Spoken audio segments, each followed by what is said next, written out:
House, the podcast where we talk about movies, TV shows, and video games, because hey, whatever we want to talk about is on the house. Joining me as always is Dave. Hello. And Lynette losing her title as the most recently newlywed person on the podcast. Oh, really? Taking that title from her is our old friend Kiki. Hey. And folks, we are very excited to announce that we once again have a very special guest. You know her, you love her, and Campea. Hi, everyone. I'm excited to be back. Thanks for having me. Oh, thanks for joining us. Glad to have you back. And folks, for this special occasion, we're going to take a look at what I consider one of my favorite cult classic films, and this was actually Anne Campea's idea, A Knight's Tale, starring the late, great Heath Ledger. So, before we dive in too quickly, we're just going to start with everyone's history with the film and their overall thoughts on it. Anne, would you like to go first? I would love to. Yes, so thank you all for deciding to talk about this movie with me. My history with the film really dates back to when I first kind of fell in love with Heath Ledger. I watched it all throughout high school.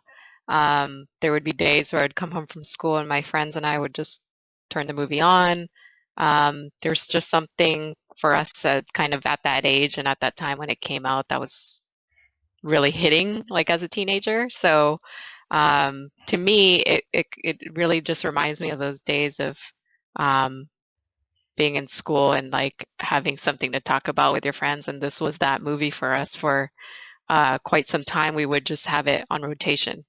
So to say that it is like the best movie that has ever come out, nah, maybe not. And I think we'll probably get there in our conversation. But I think it's one of those fun movies that you can just kind of have playing even in the background as you're doing other things too. So that is kind of like fangirl, I see. my affinity to the film. Excellent. Kiki, how about you? I was like, gosh, I think 9 or 10 when this came out. So I didn't get to watch it right away, but because my parents were strict. But it was late middle school when I finally got to see it, and yeah, I didn't watch it nearly as much. But when I had the opportunity to watch it, my sister and I really enjoyed it together. Lynette, how about you? Well, I hate to bring everybody down, but this wasn't ever really a movie I actually liked. My parents used to play it a lot, like over and over. And I never really paid attention to a whole lot of it. There was a lot of memorable scenes that obviously like I remember from the movie, but the first time I actually watched it all the way through and paid attention was like 2 days ago. So, I mean,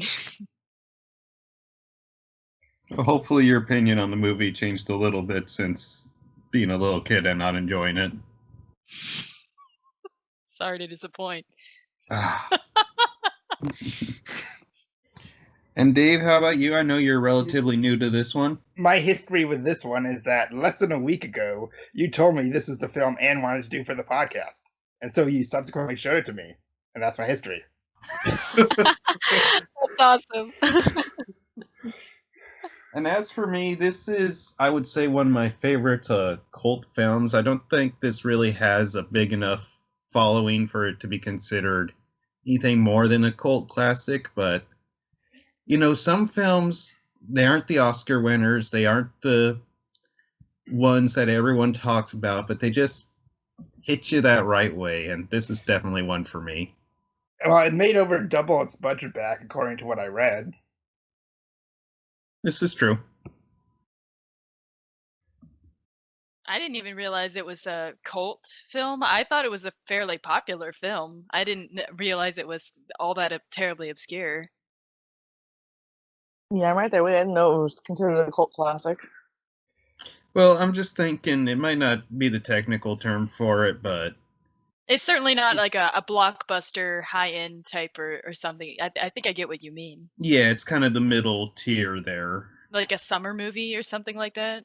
Yeah, that might work. Mm-hmm. But For me, this is honestly the film I think of when I think of Heath Ledger. Yes, he's amazing as the Joker. He's excellent in so many of his other films, even the ones that weren't entirely that good, like The Brothers Grimm's. He's never the problem in the film, but this for me is the film that I think of when I think of him. He definitely has like the signature smile and the other sort of expressions that he usually has in his movies. And I mean, even when I was a kid, I recognized that, oh, that's the guy from 10 Things I Hate About You. Like I recognized who the actor was. He's a very recognizable actor. Even when I was a kid and I just wasn't paying attention to different actors and all that stuff. I mean, this film is just another reason why it's such a shame what happened about him. Like, he could have had like a very great career in the future, and only 28 when he passed too, man.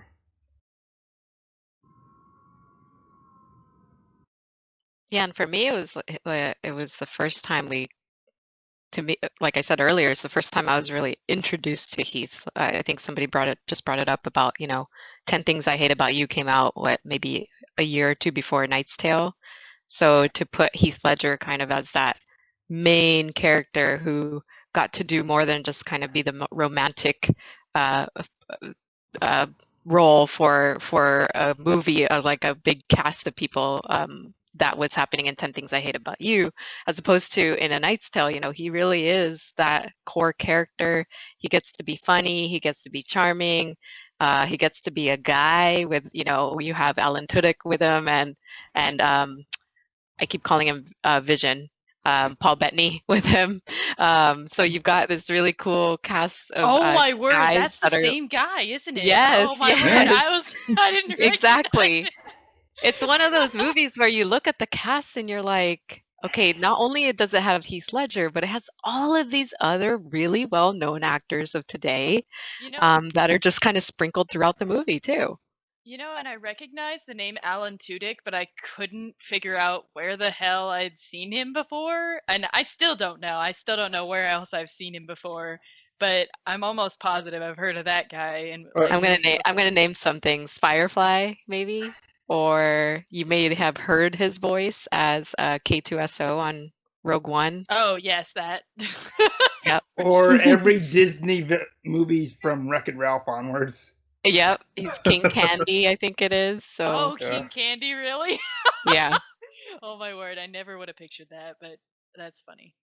Yeah, he's But yeah, actually one of actually, my I think favorite Watt was character probably my actors. favorite character in the movie. I mean, aside from, I mean, I really liked the dad as well, and the Prince. Oh, I forget, Prince Edward or something.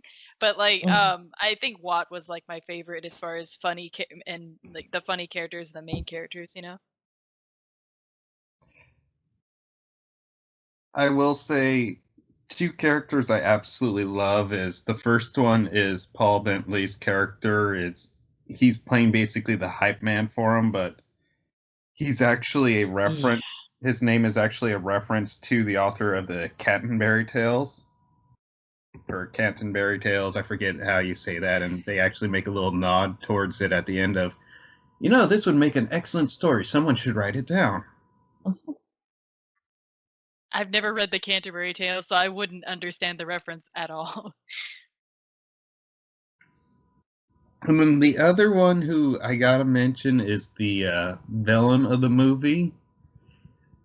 Oh yeah, the There's guy with the different goofy eyes. tiers. Yeah, there's different tiers of villains. I mean, there's your Darth Vader, Emperor Palpatine, and whatnot, the true evil characters. But then there's ones like this guy who's just such an asshole and plays it so well.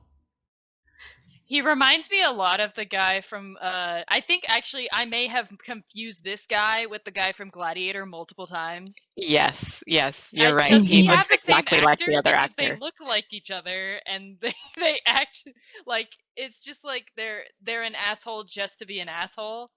Like not even like because that's part of their character, but because my entire character is asshole. Now watch me be asshole. And like it just reminds me so much of that guy from Gladiator, how just overwhelmingly evil he is. Although Gladiator's tone is a lot darker. Yeah, and unfortunately, this actor, he's just born with that asshole face. I hate to say it, but he really does. So, even before he says any line of dialogue, you look at his face and you're like, oh yeah, he's gonna be the villain. But I agree. I always get him mixed up with the other actor from Gladiator as well. I think they look very similar. Yeah, I don't know what it is. Sort of like the Roman-looking face, I guess, with the sharp angles and bulky eyes. Like, I don't know. That would be the Italian saying the Roman-looking face is evil, folks. That's not okay. I get how that came off. Never mind.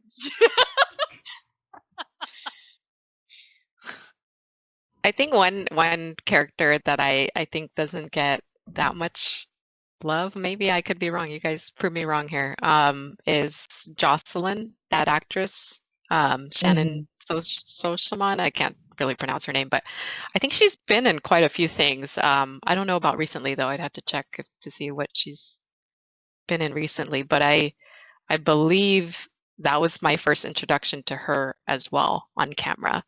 And I just thought that her and Heath had such good chemistry in the movie. Very, very cute. Very, your typical rom-com type chemistry. But I dug it. I was all about it. It was cute when it was cute, but when there was conflict, it didn't feel real. Like, it felt so weird. Like, especially the first conflict that they have, where he gets frustrated with her, not because he's frustrated with her, but I guess because he's frustrated because the evil guy dropped out of the contest and stuff, and it just seemed so random the way he reacted to her. Like, and I was just like, okay, that came out of nowhere, and then I don't know. It felt a little wonky at times. You mean guys don't just like throw a fit when they don't get what they want? I don't know what guys are hanging out Really known to happen once or twice. You'd get a better crowd. And as for things she's recently been in, just looking over her filmography real quick, it looks like the most biggest property. Sorry, I'm forgetting how to speak for a second. That she's been in was Sinister 2, which I like the second Sinister movie. I forgot she was the lead in the American One Missed Call remake. Oh, was she? Yeah. Oh. Like, that's the one that people often say was what killed the American remakes of Japanese horror trend. Well, anyone have anything else to say here before we move on?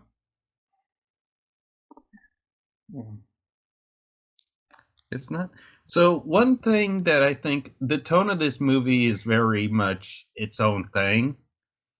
Honestly, you know exactly the kind of film you're getting into by the opening scene where the crowd's ready for the jousting scene and all you hear in the background is the crowd going. And as soon as you piece together what that's for, you know exactly what type of movie you're in for. I watched an thing, but you know what you're in for. I watched an video essay somebody made on this just before we're recording, and they basically said this is medieval Rocky. I don't know about that comparison. Yeah, that doesn't seem. I don't think that tracks. But then again, it's been a long time since I've seen Rocky, and that was another one of those movies that my parents watched a billion times, and I didn't care for. So there is that similarity. I've never seen Rocky, even that's a stretch for me. But I mean, and I get what they were going for, is they're trying to basically like equate jousting with the modern day football, is basically what they're trying to do, is they're trying to convey to the audience that this is how it would feel being at a jousting event. It would feel like going to a football game. And that's what they were trying to do with the music. And that's what they're trying to do with the music the entire time, like that Bowie song during the dance when they slide away from the medieval music into the Bowie song, and it's like, here, this is what's meant. This is how medieval music sounded back then. To you, it would sound like this, and it's like, well, that would make sense if I was a decade older and this music was relevant to my experience, but it's probably why my parents enjoyed it more than I did, is because it's more relevant to their experience and how they would emotionally respond to that music and to that tone that they were trying to convey than. Did we lose her? Lose who? Oh, it's not like you cut off. Did I cut off? It sounded like you did for a minute. Oh, probably just an abrupt stop to my sentence because I don't know how to finish thoughts. Mhm. Well, I mean, I've seen enough movies that did the like out of place modern song in a not modern world that nothing in the movie actually did bother me in pertaining to the music. Yeah, I think for me, it was one of the first movies that I had seen that attempted to do that, to kind of mix up the whatever time period this is supposed to be happening in with the modern day music. So to me, it was again. Remember, I'm in high school at this point, so I'm like everything's really pop culture-y and in your face, and so watching this movie, I'm like, all right, this works too. It hit a chord for me too. Whether I appreciate like all of the song selections, I'm not sure. I think I'm not completely tied to all of the songs that they chose to put into the movie, but I think some of them are memorable enough. To your point, Clancy, like just hearing the opening scene and hearing that chant that everyone's familiar with, that really set the tone for the rest of the movie.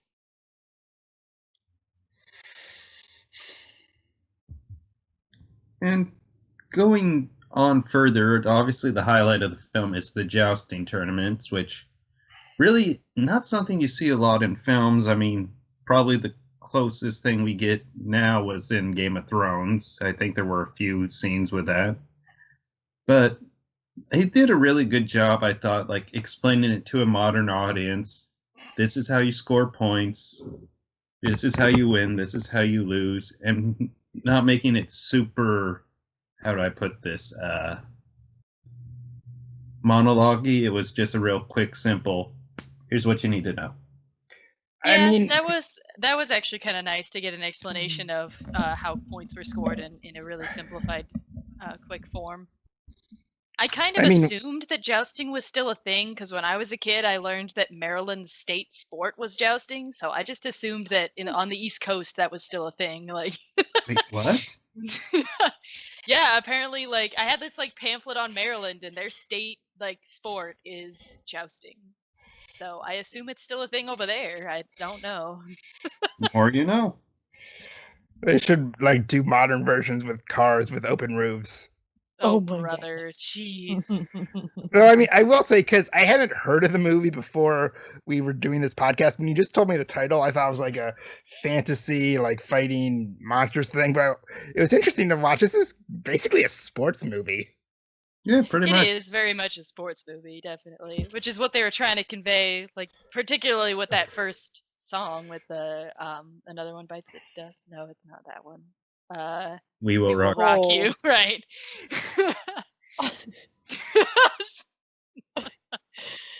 Outed myself as not a Queen fan, I realized. Hey, I don't know Bowie, so Yeah, neither do I.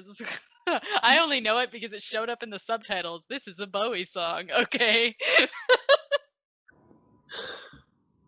You two disappoint me. sorry about my Okay, life. old man.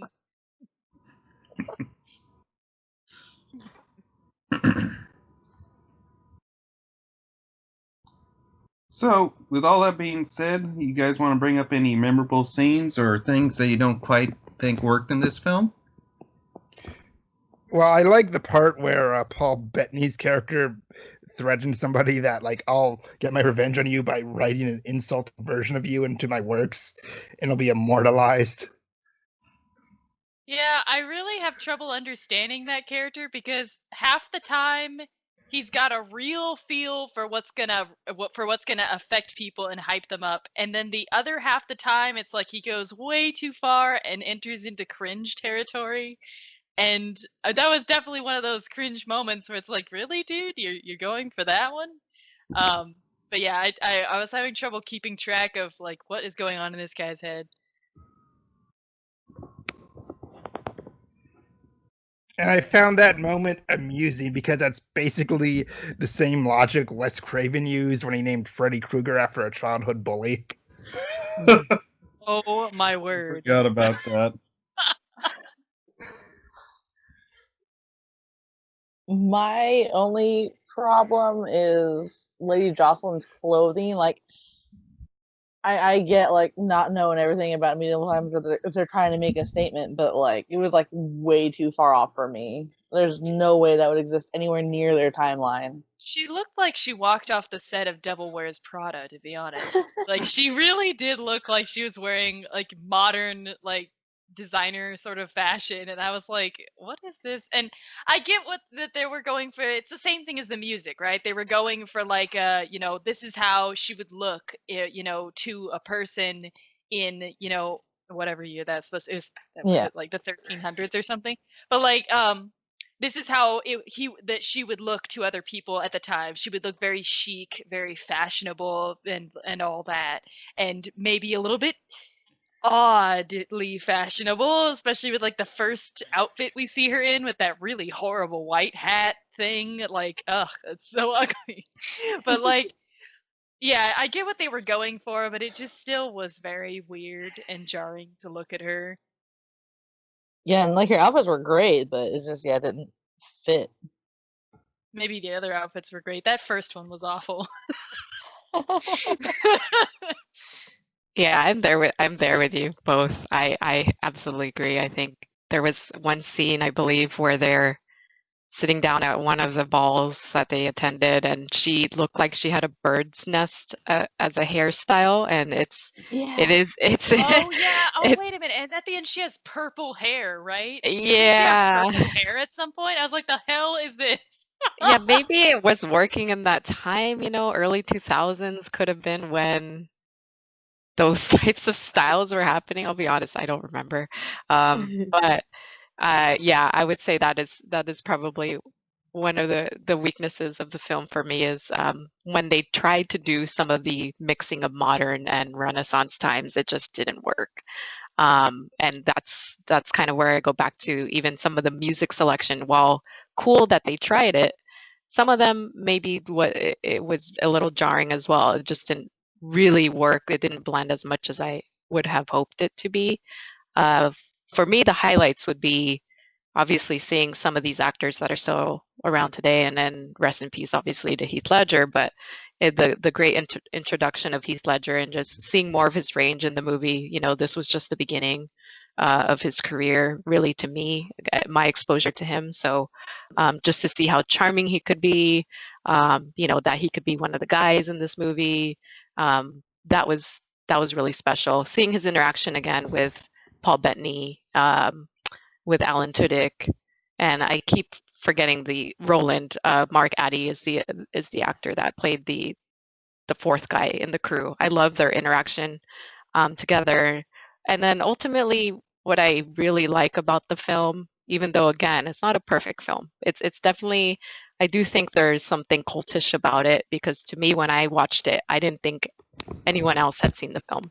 So when you guys called out earlier on the podcast that this movie actually profited, I was surprised to hear that because I didn't think it did. Um, but I think the most special part of the movie for me comes back to the message um, of being able to change your stars and kind of figure out your path.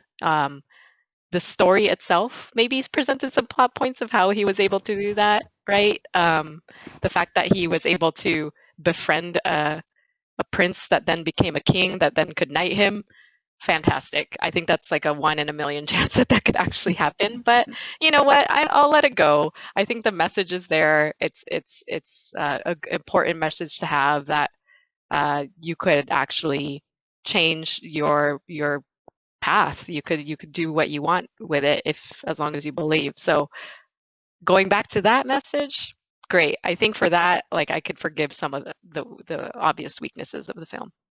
I actually really like that take on the message too, because a lot of times you get that sort of message of like, if you just work hard enough. Well, sometimes it's not about just working hard enough. Sometimes there's a lot of luck in it too.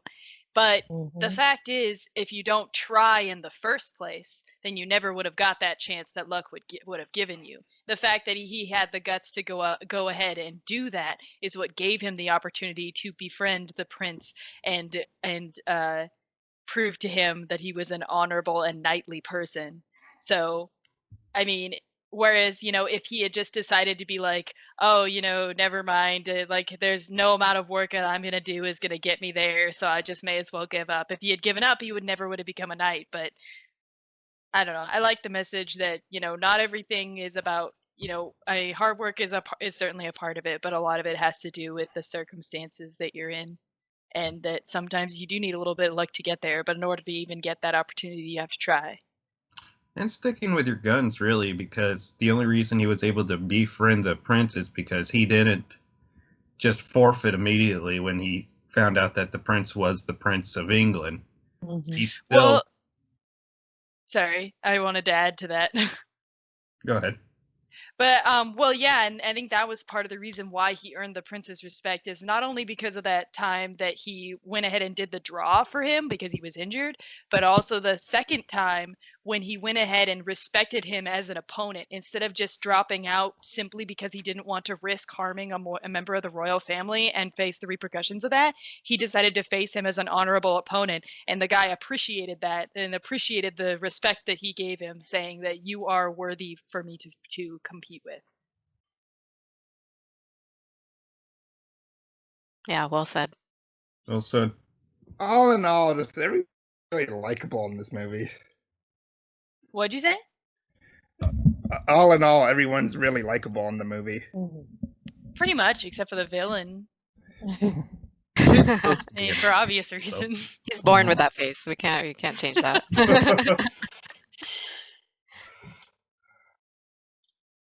I'd say we apologize to an actor, but there's a 1 in a trillion odds he'll ever see this podcast, so I think we're good. Hey, it would be our pleasure if he listened to it.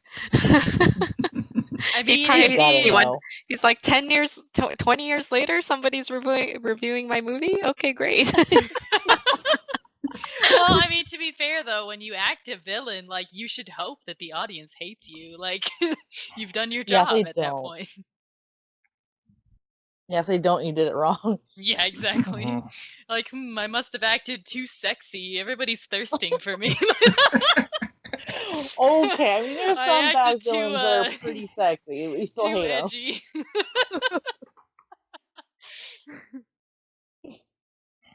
Well, folks, with all that being said, we're going to wrap everything up. So, Kiki, you want to get us started on final thoughts? Overall, like I said, I only had the one complaint. Not really complaint, I guess, just didn't suit me well. Forgive the pun. But I'll watch it till the day I die, when I get the feel for it. Dave, how about you? Well, as a newbie to this movie, I was impressed with what I saw. Heath Ledger was great as the lead. Everybody else did a good job in the cast.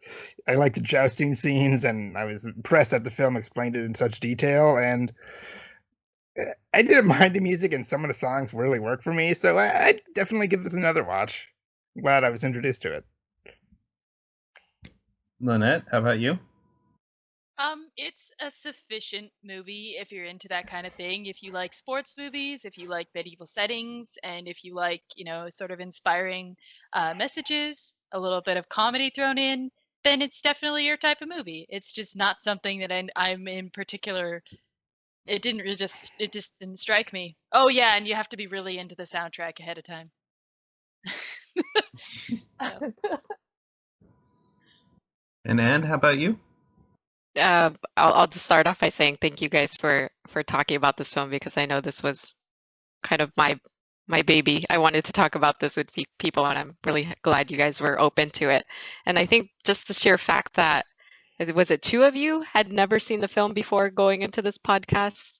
I appreciate that you checked it out, because to me, that's what makes this kind of my hidden gem, is the fact that even within this small group, there were still people who hadn't seen it. And that makes it a little bit more special to me because of the times that I would watch it with my friends. And again, it goes back to, this was my first introduction to Heath Ledger. So if you guys have become fans of Heath Ledger through any of his other films, this is definitely one to check out. It's kind of like an origin story of his, this to me, the start of his acting career. So it's a different take on a lot of the characters that he would be known for today. So it should give you a little bit more perspective and how broad that he could have gone as an actor. That being said, it's a fun film. It's not perfect. They're ballsy. They try a lot of things. I love how Lynette put, like if you're a fan of this or that, there's something for everyone, it seems like. So I say throw it on. It's a good paced movie. Check it out with your kids if you hadn't seen it before, and it's definitely worth a watch. Couldn't agree more. And as for me, I think this is the perfect example of a time capsule of the early 2000s. If you kind of want to look at, hey, what kind of films were they making then? This is a perfect example of the kind of tone of a movie that you would find then. It's got a wonderful cast of characters. The jousting scenes are amazing. I'm a sucker for the soundtrack myself. And I just highly recommend this to anyone who hasn't seen it but is considering it. Well, folks, with that being said, we want to thank everyone for joining us on the podcast. And we especially want to thank Anne Campea for joining us. Anne, where can people find you? Hey, yeah, again, thank you guys for talking about this movie. You guys can follow me at Ann Campea on Instagram and Twitter. And again, yeah, it was my pleasure joining you. Thank you. Thank you. And we also want to give a shout out to Anne's new website, the Everyday PM. It's a website for project managers. So definitely go check that out. Thank you.